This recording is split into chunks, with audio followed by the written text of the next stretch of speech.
এই স্কুলে খুব অদ্ভুত নিয়ম ছিল। এখানে ছেলে আর মেয়ে একে অপরের সঙ্গে কথা বলতে পারবে না।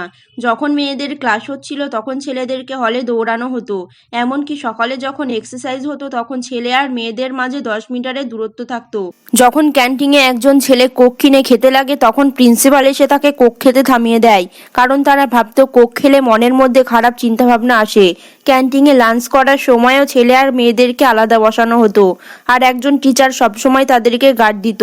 কয়েক বছর আগে এই স্কুলটা শুধু মেয়েদেরই ছিল, কিন্তু স্কুলের আর্থিক অবস্থা খারাপ হওয়ার জন্য স্কুলের মালিক ছেলেদেরকে এই স্কুলে এন্ট্রি করায়। আর শুরুর দিকে ছেলে আর মেয়েরা একে অপরের সঙ্গে পরিচয় করতে লাগে, আর একজন টিচার এই দৃশ্য মোবাইলে ছবি তুলে নেয় আর প্রিন্সিপালকে দেখায়।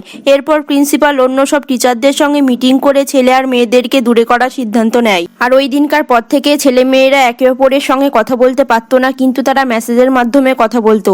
একদিন একজন টিচার একটা মেয়েকে মেসেজে ছেলেদের সঙ্গে কথা বলতে দেখে ফেলে, আর তখন সে প্রিন্সিপালের কাছে নালিশ করে আর সে মেয়েটাকে খুব মারে।